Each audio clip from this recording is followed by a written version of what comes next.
কিরা কিরা কিরা কে কে এসে কে আমাদের কে বিষয়টা আমি বলি ভাই, বিষয়টা হচ্ছে না না আমার পয়েন্ট হচ্ছে এটাই ভাই, প্রত্যেক নাগরিকের গণতান্ত্রিক অধিকার নিশ্চিত করার জন্য তো আপনি লড়াই করছেন ভাই, আপনি জেলে গেছেন, আপনি সবকিছু করছেন, সবার লড়াই ছিল। এখন এই অধিকার হরণের জায়গায় যারা বাধা তৈরি করতেছে আপনারা তাদের বিরুদ্ধে ব্যবস্থা নেবেন। আমরা এটা দেখবো। একই সাথে আমি একটা বিষয় বলি, আমরা যে মত প্রকাশের জন্য আমি ওই সময়ে আমি বিসি হ্যাঁ তাও সমস্যা নাই, বিচার হইলে আমার আমি জানা এটা বলো এই অধিকার আমি নিশ্চিত করতে চাই, আমি সে অধিকার নিশ্চিত করতে চাই, সে বলবে আমি চাই আমার বন্ধুরা যা ইচ্ছা বলুন, কিন্তু আমি কারো উপর হকিস্টিক ব্যস্ত না, আমি কারো উপর আঘাত করব না, আমার মেরে ফেলে আমার যদি আমার নষ্ট হবে না আমি কারো ভাই আমি চাই ভাই বলে স্লোগান সমস্যা নাই, গণতান্ত্রিক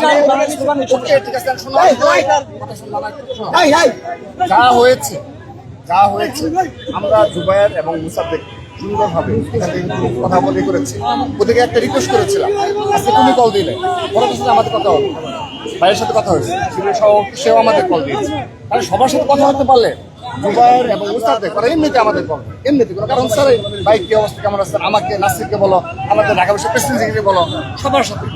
তো আজকে এখানে আসার আগে ঠিক আছে এটা হয়েছে, তুমি যেটা বলো আমরা মেনে নিলাম, কিন্তু ওদের এই মুহূর্তে এভাবে আসার বিষয়টা এবং মানে সুনামদে আবার ফেসবুকে নাকি এটা পোস্ট দিয়ে এসেছে, তো এটাও মানে ওর অপরিপক্ক কাজ হয়েছে, কারণ এখানে একটা ইমোশন কাজ করে। আচ্ছা যদি তোমার নামে এর মধ্যে অনেকে কষ্ট লাগবে না, আমার বোনকে নিয়ে করলে কষ্ট লাগবে না, ওইটাতে ইমোশন তো কাজ করে তৎকালীন সময় করে না ভাই, এটা অবশ্যই আমরা এটা ভাই নিজেরা বানায় করছি ভাই, কষ্ট লাগে না। এখন বিষয় হচ্ছে ভাই একজন একটা ফটো ছড়াইলো, এটা নিয়ে এত দূর করাইলো, এখন আপনার এবং আমার দায়িত্ব হলো, আমার দায়িত্ব এখানে ট্রু সেন্সে সলভ করা, এটাই তো সব অপরাধ হলে পুলিশ বিচার করবে, সময়টা তো আমরা দেওয়া লাগবে নাকি, সময়টা তো দেওয়া লাগবে না, ওকে আমরা কথা বললে ঠিক আছে। একটু ওই যে যারা আছে তারা এরা বারবার ফোন দিচ্ছে, তাদের ফ্যামিলি থেকে ফোন দিচ্ছে, না কেউ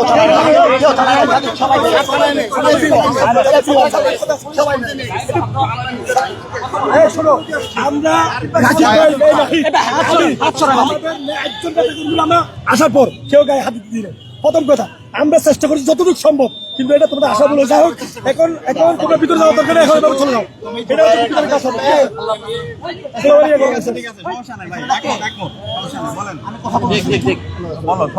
আমি চাই এই অধিকার নিশ্চিত করতে, সে অধিকার নিশ্চিত করতে শিবন ভাই বলবে সমস্যা ভাই, কিন্তু সেইভাবে ধরেন ভাই একদম না করে সে কিভাবে সে থানায় গিয়ে সে জানি করবে ভাই, এটা যদি পাঁচবার বলে বললাম তো সাধারণ জনতা এখানে যারা ছিল আমরা চেষ্টা করছি, সর্বোচ্চ চেষ্টা করছি, ভিডিও ফুটেজ দেখো, আমাদের সবার মত ভিডিও ফুটেজ দেখো মত প্রকাশের নামে আমরা এমন কিছু করব না যাতে এরকম অনাকাঙ্ক্ষিত এরকম পরিস্থিতি তৈরি হয়। আমরাও কষ্ট পাইছি, আমরা কিন্তু মত প্রকাশের আমাদেরও তো ভাই বোন আছে, প্রকাশের সবাই বলেছে কেউ না,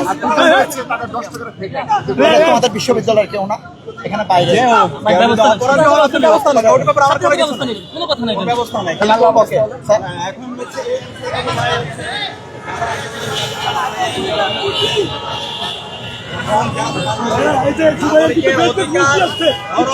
কথা বললে জুবাইয়ের কিছু ফেসবুক ফুলটি আসছে যে থানায় আসো, এটা কিছু ভুল, যাই হোক এটা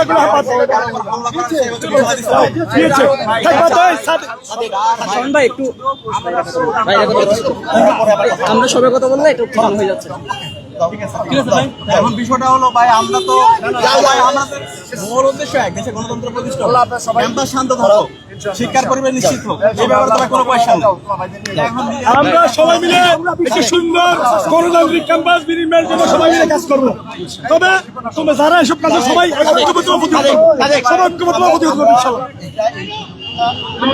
ভাই ভাই লোকজন সরাই নিয়ে যান, ভাই ভাই আপনারা লোকজন সরাই নিয়ে যান, আমরা সরাই নিয়ে যাচ্ছি, সবাই পিছাও, শিবিরের সবাই পিছাও, শিবিরের সবাই পিছিয়ে দাও, শিবিরের সবাই পিছিয়ে দাও।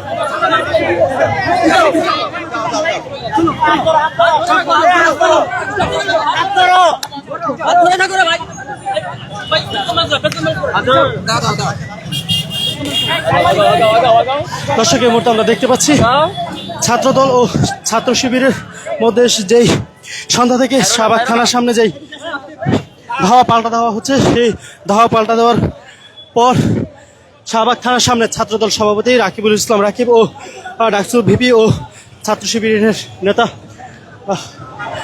সাদিক কায়েম দুজনেই মুখোমুখি অবস্থান নিয়েছেন এবং দুই পক্ষের মাঝে আমরা দেখলাম যে তারা বোঝাপড়া বা নিজেদের মধ্যে আলাপ আলোচনা করেছে আজকের এই ঘটনা নিয়ে। এবং এই মুহূর্তে সাংবাদিকদের সাথে কথা বলছেন সাদিক কায়েম।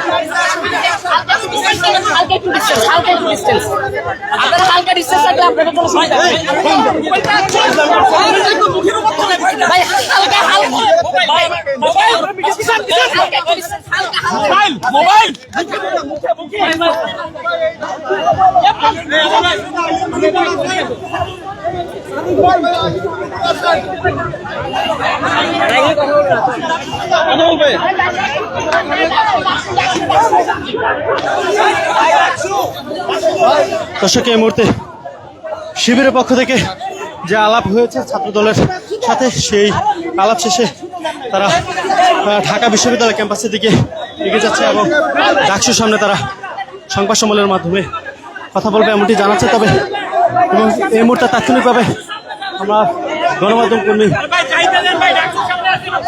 তাদের কাছ থেকে জানার চেষ্টা করছি, সেই চিত্র আমরা দেখতে পাচ্ছি এই মুহূর্তে।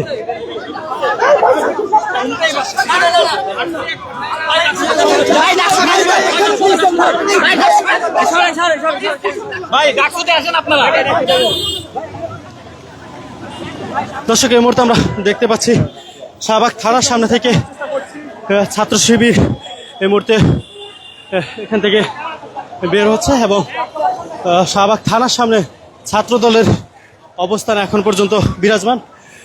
সন্ধ্যা থেকে ছাত্র শিবির ও ছাত্র দলের মধ্যে এই ধাওয়া পাল্টা ধাওয়ার ঘটনা এখন পর্যন্ত শাহবাগ থানার সামনের অবস্থা এখন পর্যন্ত থমথমে পরিস্থিতি বিরাজ করছেন এবং কিছুক্ষণ পর পরে আমরা দেখতে পাচ্ছি উত্তেজনাকর পরিস্থিতি সৃষ্টি হচ্ছে।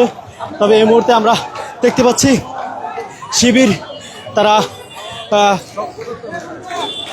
ঢাকা বিশ্ববিদ্যালয়ের দিকে তারা এগিয়ে গেছে এবং ছাত্র দলের পক্ষ থেকে এখানে কথা বলছেন ছাত্র দলের সভাপতি আমি তার নামটা বলতে যাচ্ছি না। তারপর তারা 4 থেকে 5 জন এইরকম একটা পরিস্থিতি যেখানে সর্বোচ্চ নেতৃত্ব নিয়ে এদের মুন্ডাস্ত্র মানে ফটোগ্রাফ দেওয়ার পর তারা 3 থেকে 4 জন মাত্র ইচ্ছাকৃতভাবে এখানে আসার ফলে এই পরিস্থিতি ক্রিয়েট হয়েছে। আমি তাদেরকে বলেছি যে তোমরা ছোট কোনো ঘটনা ঘটলে আমাদের দ্বারস্থ হও, আপনাদের কেন্দ্রীয় সংসদের আমাদের প্রেসিডেন্ট সেক্রেটারি বলেন, ঢাকা বিশ্ববিদ্যালয়ের প্রেসিডেন্ট সেক্রেটারি বলেন, তোমরা অপর নেতৃবৃন্দের দ্বারস্থ হয় তারা।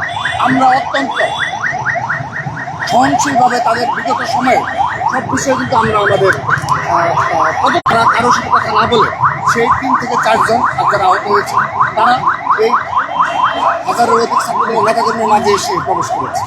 তখন আমাদের ঢাকা বিশ্ববিদ্যালয়ের সভাপতি তিনি যথাসাধ্য চেষ্টা করেছেন কিন্তু একা কন্ট্রোল করতে পারেন না। পরবর্তী আমাদের সাধারণ সম্পাদক এসে পরিস্থিতি দুজনে মিলে এবং অপর নেতৃবৃন্দ মিলে পরিস্থিতি নিয়ন্ত্রণে নিয়েছে, শান্ত করেছে এবং পুলিশও নিয়ন্ত্রণ নিয়েছে। এই হলো সার্বিক প্রেক্ষাপট। সর্বশেষ আমরা ছাত্রদলের পক্ষ থেকে সবাই একত্রিতভাবে আমাদের যারা সহযোগিতা রয়েছে, যারা আহত হয়েছে তাদেরকে আমরা যদি থানার পেছনে সুন্দরভাবে গাড়িতে করে তাদের যাওয়ার ব্যবস্থা করে দিয়েছি। শিবির দাবি করছে যে ছাত্রদল ক্যাম্পাসে গুপ্ত রাজনীতি করে, তারা বলছে যে ছাত্রদল ক্যাম্পাস উত্তাল করার জন্য তারা এই ধরনের আবার সেই আগের ছাত্রলীগের উদাহরণ টেনে তারা এই বিষয়টা বলছে। আমাদের বিএনপি নবনির্বাচিত গণতান্ত্রিক সরকারের যাত্রা শুরু হয়েছে মাত্র, আমাদের মাত্র 2 মাস অতিবাহিত হয়েছে।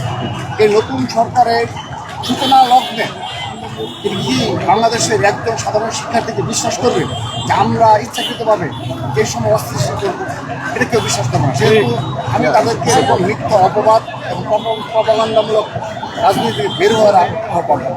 আজকে যে পরিস্থিতি ক্রিয়েট হয়েছে সেই পরিস্থিতি কিন্তু দেখুন, আমরা যারা ফেসবুক বিরুদ্ধে লড়াই সংগ্রামে ছিলাম তাদের আজকে হৃদয় রক্তকরণ হচ্ছে। আমাদের মাঝে একটা বিভেদ, এর মূল হলো এই গুপ্ত রাজনীতি, এর মূল হলো সোশ্যাল মিডিয়া যে অপবাদ প্রপাগান্ডা। আপনি দেখেন চট্টগ্রাম সিটি কলেজে যে ঘটনা ঘটলো সেটা ছিল আর এখানে ঘটলো সোশ্যাল মিডিয়া ফটোগ্রাফি।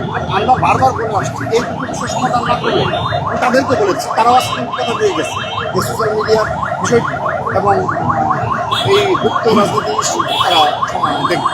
ওকে, ধন্যবাদ।